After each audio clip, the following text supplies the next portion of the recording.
Released in 2023, this 1/6 scale Claire Redfield by Damtoys from the 2019 remake of Resident Evil 2 has caused quite the commotion upon its release. But not because it's the first official outing for this character in this scale.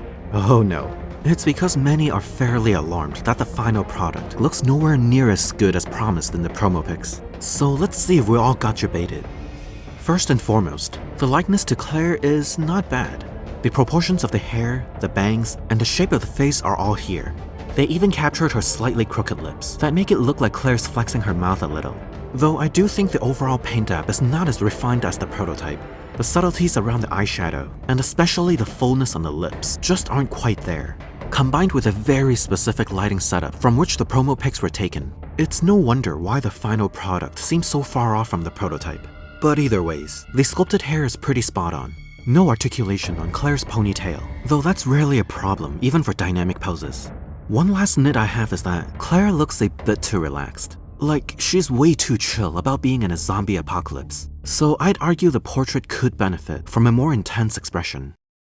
Now on to the costume. You do get both options for Claire's setup from the start and the end of the game. But here lies another huge controversy with this release, mainly with the fact that Damtoys used a much thinner jacket in the promo pics. Here's a side-by-side comparison, and it's easy to see why many would be upset. The tiny wrinkles that give it the fine, crispy texture profile are all but gone. I'd even say the thickness on the leather had taken away some of Claire's petite contour, especially around the neck and shoulder. Even with the zipper up, the jacket can't wrap around her boobs tightly like in the promo pics or the game. And the way the hem is sitting at an angle instead of perfectly flushed somewhat bothers me, which is a shame because this was clearly tailored with Claire's physique in mind. My only rationale for the change is that perhaps a working zipper does not play well with a thinner material. But despite that, what we got still has a lot going for it. The rings in the collar are spectacular, the prop zippers look amazing, and the print on the back is simply gorgeous. The sleeves are tailored to sit above the wrist, which is fine because rolled up sleeves are easier to render than they're practical to replicate. The necklace is looking great too. It's one sculpted piece with an appropriately tiny chain that sits really well. The details on the soft plastic bracelet are also on point. The tank top is nice and soft. The fabric is a bit thick in my opinion, but it does have the proper rib knit and that slight touch of weathering. And the grey tube top completes the final layer. In classic Damtoys fashion, the butt pouch and holster are manually installed. The pouch itself is pretty awesome. It's made of leather, complete with a bit of stuffing, plus a nice set of prop buttons, buckles, and zippers. The holster is the exact same one from Leon's release, right down to the safety mechanism, which isn't surprising. Claire could really rock these jeans though. I'm loving that tight fit and the fading around the knees. The tiny wears on the right pocket are actually somewhat screen accurate. The coolest though, has to be these two tiny buttons that stick out. Damtoys even provided two extras, because you're gonna need them if you aren't careful like me, as I ended up losing one over the course of this review, so be careful with yours. Not sure what happened to the color, but I'm fairly certain Claire's boots are of a much darker brown. Either ways, these boots generally look the part, as they're one completely sculpted piece. As for articulations, Damtoys seems to be using their own jointed figure body for this release. It looks great even if the joints aren't too remarkable. The sculpted neck has a pretty notable up and down swing, as well as a hint of side to side swing. Good outward swing on the arms, plus some butterfly action on the shoulders. The single elbow joints only allow for a 90-degree bend.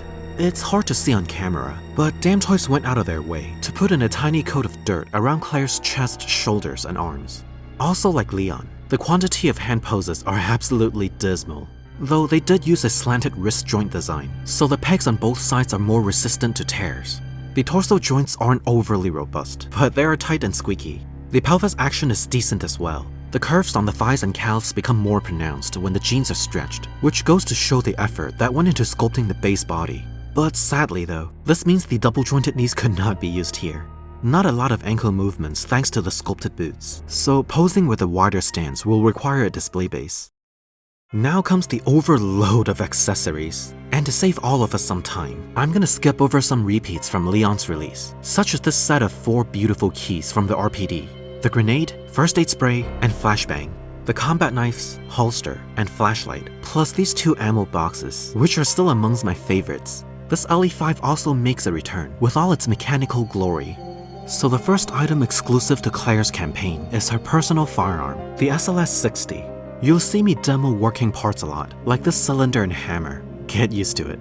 There's also a speed loader upgrade, with paint app that's perfectly applied to every round. Next up is the Quick Draw Army, with a textured wing motif sculpted into the grips. There goes the working cylinder and hammer again, and it's also got an ammo latch here, just like the Colt single-action army that inspired this weapon. Then we have the JMB HP3 handgun, complete with the laser sight and extended mag upgrade. I mean, the slide and hammer obviously work. What did you expect? Moving on to the MQ-11 submachine gun. And you know the drill, there's a detachable magazine, and of course an extendable stock. This box of submachine gun ammo would make a fine addition to my collection. Saving the best weapon for last, we have a GM79 grenade launcher that's already fitted with the shoulder stock upgrade. And because this is Damtoys we're dealing with, there's a collapsible iron sight, plus the same top-rigged reload mechanic. But be sure to turn the release latch sideways before opening the ammo chamber. And that brings us to yet another highlight, that is this set of flame rounds and acid rounds, each with its own carrying case and functioning lids. The details applied to each round are tremendous, and of course they fit snugly into the grenade launcher. As a longtime RE fan, it's quite the treat to actually hold this iconic item. Alright, still with me? Good, because we're wrapping things up with Claire's radio, which she keeps by her waist. This fairly standard display base. And finally, a backdrop that uses the same cardboard setup as Leon's release. Only this time, it features the main hall within the RPD. Let's kick off the size comparison with my Damtoys Leon, which was modded to be shorter, so he's consistent to his height in the scale, and to this RE6 Leon by Hot Toys. And here's an unmodded Leon in the classic costume for comparison. Claire is only about 5'6", so at 11.5 inches, this figure is half a head taller than it should be. Now I gotta find a way to mod Claire too. Joke's on me, I guess. Next are some unlicensed offerings, such as Jill Samich by Master Team and Rebecca Chambers by SW Toys. It's hard to believe that these ladies have never crossed paths in the last 20 years. Come on Capcom, make it happen. Next is of course Chris from RE Village, albeit a less than stellar version of him by Master Team. The Redfield's family reunion is such a rare occasion. I take every chance I get to put these two together. And for those who were able to resist the FOMO, congratulations, because this unlicensed UB Toys Locomotive Girl was simply awful. You dodged a bullet there. So there you have it, the 1/6 scale Claire Redfield by Damtoys. Despite falling a little short of what the promo pics had promised, this one isn't all that bad. I mean, sure, the paint app for the face is a little lacking, and I would have preferred a much thinner jacket. But still, Claire's likeness is undeniable, and the accessories are charming as ever. Though with the MSRP being nearly $300 US, the shortcomings of this figure are tough to swallow.